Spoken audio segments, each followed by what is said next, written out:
लक्षण नमक की तरह होना चाहिए। किसकी तरह? नमक की तरह, कि सब्जी में पड़े ना तो वो किसी के खाने की काम की ना रहे, और पड़ जाए तो नमक अपना स्वभाव भूल जाता है और सब्जी में मिल जाता है। भक्त का लक्षण भी नमक की तरह हो, कि हम जहां ना रहें वहां कुछ कमी महसूस हो, लेकिन हम जहां जाएं वहां केवल हम ही ना हम रहें, हमारे ठाकुर का गुणगान हो, हमारे भगवान की महिमा का गायन, इसको ठीक करो, हमारे भगवान की महिमा का गायन हो। एक दूसरी बात, भक्त को सदा जीवन भर एक बात याद रखनी होती है, क्यों किंतु परंतु नहीं सोचना पड़ता। भक्ति में क्यों किंतु परंतु नहीं, और जिसके जीवन में किंतु परंतु है वो भक्त नहीं। जहां क्यों किंतु परंतु अगर मगर ये लगा, समझ जाओ ठीक है, ये कोई विषय ही नहीं। भक्त में तो सिर्फ एक लक्षण होता, हम तुम्हारे हैं और तुम हमारे। ये बात कोई अप्रमाणित नहीं कह रहे। अंगद जी ने पैर जमाया रावण की सभा में कि जो हमारे पैर को उठाए तो हम जानकी जी को हार गए, राम जी युद्ध करने नहीं आएंगे, यहीं से हम वापस हो जाएंगे। सब झुके पैर उठाने के लिए, पर कोई पैर नहीं उठा पाया। अंत में रावण ही आया। हम देखते हैं जैसे ही अंगद जी के पैर को रावण ने पकड़ा, सो ही अंगद जी ने पीछे कर लिया। क्यों पीछे कर लिया? अंगद जी बोले हम साधु हैं, झुकाना सिखाते हैं, झुकाना चाहते हैं, लेकिन अपने चरणों में नहीं, भगवान के चरणों में। लेकिन जो वापस आए वो बड़ी मजेदार बात है। अंगद जी वापस आए तो बंदरों ने पूछा, दधिमुख के हरि निषट शट जामवंत आदि ने, एक बात बताओ, हमने सुना तुमने पैर जमा दिया था, दाव लगा दिया था। बोले क्या? बोले जानकी माता को तुमने वहां लंका में दाव पे लगा दिया था कि यदि कोई पैर उठा ले तो हम जानकी माता को हार चुके हैं, हम लोग लड़ेंगे नहीं, वापस नहीं ले जाएंगे। बोले बिल्कुल सही सुना। बंदर बोले एक बात बताओ, मान लो अगर हार जाते तो? अंगद जी बोले मान लो का कोई विषय ही नहीं होता है, अगर का कोई मगर का कोई विषय ही नहीं होता है। हम भक्त हैं, वो भगवान है, और हमें भरोसा है अपने भगवान पर कि हम उनके नाम से कोई भी काम करेंगे उसमें विफल होना ही नहीं है, सफल होना ही होना है। तो बंदर बोले वाह, ऐसी थोड़ी कोई रखता है। मान लो अगर 1% मान लो यदि कोई उठा देता पैर तो? अंगद जी बोले एक बात बताओ, जानकी माता किसकी है? बोले राम जी की। बोले कौन है? बोले भार्या। बोले जानकी माता है कौन? बोले भक्ति। बोले किसकी भक्ति? बोले भगवान की भक्ति। तो बोले कौन भगवान? बोले राम जी की। तो बोले हमें थोड़ी हारना था, भगवान की भक्ति हारती, हम थोड़ी हारते। तो बंदर बोले कहना क्या चाह रहे? अंगद जी बोले कहना हम साफ चाह रहे कि यदि भगवान के भरोसे कोई भक्त पूर्ण भरोसे के साथ कोई काम करे तो भगवान की लाज उसमें लग जाती है। अपना मान टले टल जाए पर भक्त, भगवान का ये स्वभाव है, अपना मान भले ही टल जाए पर वो भक्त के मान को टलने नहीं देता। आपने देखा द्रौपदी के जीवन काल में जब दुशासन साड़ी को खींच रहा था, 10,000 हाथियों बराबर दुशासन का बल, और जब खींच रहा था द्रौपदी ने पतियों की तरफ देखा, पतियों ने भाई मना कर दिया, हम जुआ में हार गए, हम मदद नहीं कर सकते।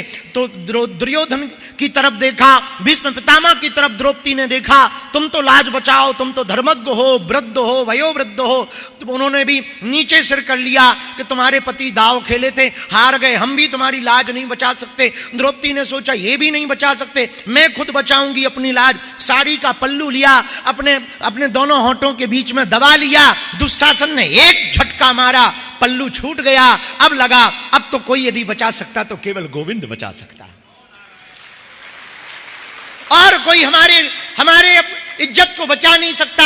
अब कोई बचा सकता तो केवल हमारे ठाकुर हमारी इज्जत को बचा सकते, लेकिन वो ठाकुर को बुलाएं तब तक आए, तब तक बड़ी देर हो जाएगी, हम निर्लज्ज हो जाएंगे, वस्त्र उतर जाएगा, हमारी इज्जत चली जाएगी, निर्लज्जता की स्थिति बन जाएगी, हम अपना मुंह नहीं दिखा पाएंगे, प्राण चले जाएंगे। ये विचार करते करते दोनों हाथों को जोड़ लिया, हे ठाकुर अब आप कृपा करो। भगवान ने सोचा हम यदि सामने जाएंगे तो युद्ध होगा तो हो सकता युद्ध में वो तब तक कुछ कोई उपद्रवी साड़ी को खींच दे, मान हनन हो जाए द्रौपदी का। भगवान युद्ध करने के लिए प्रकट नहीं भय। भगवान बोले अभी बताते हैं, मजा चखाते हैं दुशासन को। दुशासन के अंदर 10,000 हाथियों बराबर बल। भगवान ने क्या किया? भगवान प्रकट नहीं भय, साड़ी बन गए। जो साड़ी ठाकुर जी बने तो नारी बीच सारी है कि सारी बीच नारी है कि नारी ही की सारी है, सारी ही की नारी है कि नारी में ही सारी है कि सारी में ही नारी है। खींचता गया खींचता गया खींचता गया, थक गया। अब दुशासन की मति बड़ी विचलित हो गई। नारी में सारी है कि सारी में नारी है कि नारी ही की नारी है कि सारी ही की नारी है, नारी से सारी है कि सारी से नारी है, कुछ समझ नहीं आया। अंत तो गत्वा थक करके बैठ गया। तो जब गोविंद की इस लीला को द्रौपदी ने देखा, दोनों भुजाओं को उठा करके कहा ठाकुर धन्य है, यदि आज नाथ आप न आते, दीनानाथ अनाथ का भला मिला संयोग, यदि अब तुम तारोगे नहीं तो हंसी करेंगे लोग। आज आप हमारी लाज ना बचाते तो पता नहीं हम आज जीवित रह पाते कि ना रह पाते। भगवान ने कहा द्रौपदी हमारा एक स्वभाव है, जब तक तुम संसार से अपेक्षा रख रही थी तब तक हम नहीं आए, लेकिन जिस वक्त तुम पूर्ण समर्पित हमारे प्रति हो गई हम तुरंत प्रकट हो गए। ये भगवान का स्वभाव है। जगत से जब तक आशा रहोगे तब तक परमात्मा दूर रहेंगे। जहां काम तह राम नहीं, जहां राम नहीं काम तुलसी कबहू न रही सके रति रजनी एक ठाम। यदि राम और काम दोनों को पकड़ना है, एकमात्र उपाय है संसार के लोगों पर भरोसा नहीं, संसार के लोगों के बीच में जियो भरोसा भगवान पर रखो। जैसे परदेश गई हुई पति की याद में पत्नी संसार में रहकर अपने पति के सुमरन में रहती है, जैसे एक प्रेमी और प्रेमिका संसार के गीतों में अपनी उस नायिका के नृत्य के मध्य में प्रेमी प्रेमिका एक दूसरे को ही देखने लगते हैं, वैसे ही भक्त को चाहे जहां संसार में रहे हर पल केवल परमात्मा के ऊपर दृष्टिपात रखना चाहिए। हर परिस्थिति में अपने ठाकुर की तरफ दृष्टिपात रखना चाहिए। ऐसी दृष्टि से जीने वाला भगत जहां भी रहेगा आनंद में रहेगा, मस्त रहेगा, मगन रहेगा, और भगवान के हाथों वो सुरक्षित रहेगा, संवर्धित रहेगा, और भगवान उसकी सदा लाज बचाते रहेंगे। लेकिन जो अपने बल पर जिएगा वो कुछ दिन तो ठीक है, फिर कुछ दिन बाद राम नाम सत्य है, राम नाम। और हम लोगों की आदत क्या, हम पूरी दुनिया सुधारना चाहते, खुद को नहीं सुधारना चाहते। सबको, पड़ोसी का मन ठीक हो जाए, घरवाली का, लुगाई का, बीनड़ी का मन ठीक हो जाए, पति का मन ठीक हो जाए, भाई का मन ठीक हो जाए, पड़ोसी का मन ठीक हो जाए, पड़ोसन का मन ठीक हो जाए, बस खुद का मन ठीक ना हो।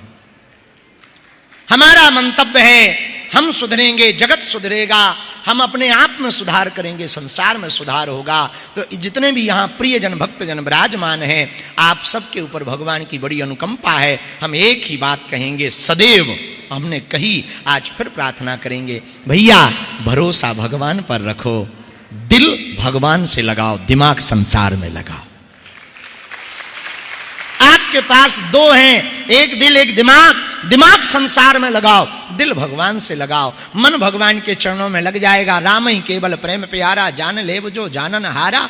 भगवान राम जी को प्रेम प्रिय है, प्रेम ते प्रकट हो ही में जाना, हरि व्यापक सर्वत्र समाना, ईशावास्यमिदं सर्वम वेद भी कहता। भगवान सर्वत्र कण कण में व्याप्त हैं। कौमार आचरित प्राज्ञो धर्मान भागवता निहार दुर्लभम मानसम देहे तदप ध्रुव अर्थदम। भागवत में कहते हैं, भगवान श्री वेदव्यास जी कहते हैं, ये मनुष्य तन बड़ी दुर्लभता से प्राप्त होता। इस मनुष्य तन की दुर्लभता को पाकर के जो मनुष्य अपने जीवन में जीवन जीने की कला को सीख जाता, और वो जीवन जीने की कला है प्रेम, और वो प्रेम जगत से ना करके जगदीश से करता है, तो वो जीवन की धन्यासता को पाता है। इसलिए आज की रात की एक ही बात है, हम सब सदैव भगवान के प्रति समर्पित रहकर भगवान को धन्यवाद दें। जाहि विधि राखे राम ताहि विधि। और दूसरे को देख करके मत जलिए, पड़ोसी को देखकर मत जलिए। जाहि विधि राखे राम उसी में आनंद में रहिए। हे प्रभु, आपने जो कृपा की वो बड़ी कृपा की, आपका लाख लाख बार धन्यवाद है। प्रति समय भगवान को धन्यवाद देकर जितना मिला उतने में ही आनंद लेना खोज लीजिए, उतने में ही आनंद लीजिए। पीछे बैठने को मिला और बढ़िया है, देर तक नंबर आएगा तो देर तक देखने का अवसर मिलेगा। एक ऐसे भी जी सकते और एक जिसका लास्ट में ना, अरे बताओ हमारा लास्ट में नंबर है। एक बात बोले, कह दो बोलो, कभी आप लोग परेड देखे हैं? परेड आर्मी की या पुलिस की परेड देखे हैं? परेड में जो सबसे आगे होता है वो 1 मिनट में सबसे पीछे हो जाता है। बस एक शब्द कहना, पीछे मुड़। ऐसे ही जिंदगी है, लाइन में तुम लगे हो और सबसे पीछे जो लगे हैं वो कान खोल के सुन लो, भगवान कब कह दे पीछे मुड़, जो पीछे मुड़ा सो जो पीछे सबसे है वो सबसे आगे आ जाएगा, और जो सबसे आगे है वो सबसे पीछे हो जाएगा। और भगवान कब ये नारा दे दे कोई ठिकाना नहीं है। इसलिए 2 प्रकार से जीवन जी सकते हो। एक जो पीछे बैठे, अरे बताओ हमारा तो बहुत बाद में नंबर आएगा, मिलेगा कि नहीं मिलेगा। अरे ठटरी के बरे, कितनी कृपा भगवान की, तुम्हें देर से आएगा पर देर से आएगा, पर कम से कम आएगा तो ना आने से तो बेहतर है आएगा। लाखों लोग तो ऐसे हैं जिनका नंबर ही नहीं आ रहा। तो 2 प्रकार से जीवन जी सकते। एक जो है उसी में भगवान को धन्यवाद दो। एक व्यक्ति की टांग टूट गई, बड़ा परेशान, बताओ टांग टूट गई, अब बड़ा हैरान। दूसरा व्यक्ति मिला, बोले तुम्हारी तो एक टांग टूट गई, हमारी तो दोनों टूट गई। फिर तुम एक में दुखी हो रहे, हम 2 में भगवान को धन्यवाद दे रहे। एक व्यक्ति की घरवाली बड़ी खतरनाक, निरंतर गाली देती, तो रोज गाली देवे, तो मित्रों ने कहा कि तुम तो बड़े परेशान हो, तुम्हारी घरवाली गाली बकती, मारपीट करती, इतनी खतरनाक वाइफ मिली है, क्या कहना चाहते हो? बोले भगवान का धन्यवाद है जो खतरनाक मिली। बोले क्यों? बोले अच्छी मिलती तो उसके प्रेम के चक्कर में पड़ जाते, बुरी मिल गई तो भगवान के चक्कर में पड़ गए। मतलब जिनकी घरवाली गाली बकती हो तो ये वाला फॉर्मूला आजमा सकते हैं। हाँ, भगवान को धन्यवाद है कि भगवान ने ऐसा दिया, उसमें भी भगवान को धन्यवाद है। क्या है? बोलो बोलो बोलो, जोर से बोलो। तो जिंदगी आप जी कैसे रहे ये बड़ा महत्वपूर्ण है। आप माइंड सेट कैसे रखते हैं ये बड़ा महत्वपूर्ण। कांच के गिलास में आधा पानी भरा हो तो 2 दृष्टि है, आधा खाली है। जो नेगेटिव सोचने वाले होंगे वो क्या कहेंगे? आधा खाली है। और जो पॉजिटिव सोचने वाले वो क्या होंगे? आधा भरा तो है, आधा भरा तो है। अब आपके ऊपर है कि आप कौन सी दृष्टि से जीवन को जी रहे हो। फूलों में कांटे होते हैं, 2 प्रकार की दृष्टि से देख सकते हो। जो नेगेटिव दृष्टि वाला व्यक्ति होगा, हमेशा शिकायत करने वाला, वो क्या कहेगा? बताओ तो एक फूल में इतने कांटे। लेकिन जो अच्छी सोच वाला होगा वो क्या कहेगा? भगवान का क्या करिश्मा है, कांटे जरूर अनेक है पर फूल तो एक है। अब आपके ऊपर है, आप कौन सा दृष्टि रखकर जीवन जी रहे हो, ये आपके ऊपर है। आपको यदि खुश वाली जिंदगी जीनी है तो पहले वाले आदमी नहीं, दूसरे वाले बनिए। हर चीज में भगवान को धन्यवाद दीजिए कि भगवान की बड़ी कृपा। 2 महात्मा जंगल में रहते थे, होंगे वो राजस्थान के, और हो सकता जोधपुर के हो। 2 महात्मा जंगल में रहते थे, जोधपुर के रहने वाले। एक का नाम चंगीलाल, दूसरे का नाम मंगीलाल। दोनों जंगल में रहते थे। भयंकर तूफान चला, तूफान में एक ही झोपड़ी थी, एक ही झोपड़ी में दोनों रहते थे।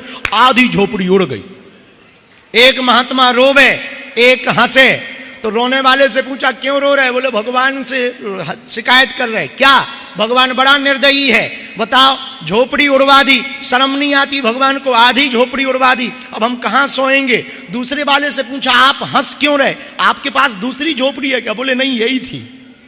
तो बोले फिर आप हंस क्यों रहे? बोले हम भगवान को धन्यवाद दे रहे, तूफान इतना जोर का था, पूरी झोपड़ी चली जानी थी, पर उसे हमारी फिक्र थी, आधी छोड़ दी है, आधी ले गया है। अब आप बताओ आप कौन से वाले महात्मा बनना चाहते हो, चंगीलाल के मंगीलाल? चंगीलाल पहला वाला है, मंगीलाल दूसरा वाला। तो जो आप माइंड सेट करोगे वही जीवन में आपके आएगा। खुशी का माइंड सेट कर लो, प्रसन्नता आएगी। और खुशखबरी ये है, इसी माइंड सेट पर सनातन का माइंड सेट कैसे दुनिया को हैप्पीनेस सिखाता है, इसके लिए यूएई दुबई में अब एक दिन की कथा करने के लिए जा रहे हैं। हाँ, आज ही हमको खबर मिली, वहां से सूचना आई कि हमारे यहां भी प्रवचन ठोको। हम का कोई बात नहीं, आ जाएंगे। अपन तो क्या महात्मा आदमी है, चलते फिरते हैं, लेके झोला आ जाएंगे। तो वहां से भी तो माइंड सेट यदि ठीक करना है, उसी के लिए एक समागम रखा, ऊर्जा संचय। तो वैसे 2 दिनों में लगभग हम सब यजमानों को मिले, जिन्होंने रजिस्ट्रेशन किया था, एक एक करके मिले, सबको आशीर्वाद दिया। झाड़ा, भभूति, कवच, फोटू, प्रसाद, समय पर ऊर्जा संचय। फिर भी कोई दुखी रह गया हो सो बाली आ जाए।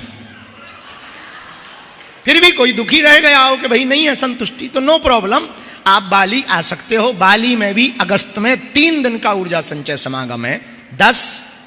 7, 8 और 9 अगस्त को बाली में 3 दिन का ऊर्जा संचय समागम है, जिसमें लगभग 20 देशों के लोग पहुंच रहे हैं वहां पर ऊर्जा संचय समागम के लिए।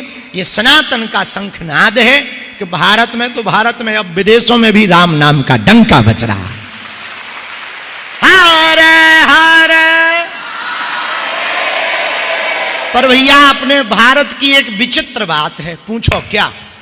जोर से पूछो। एक बहुत पुरानी कहावत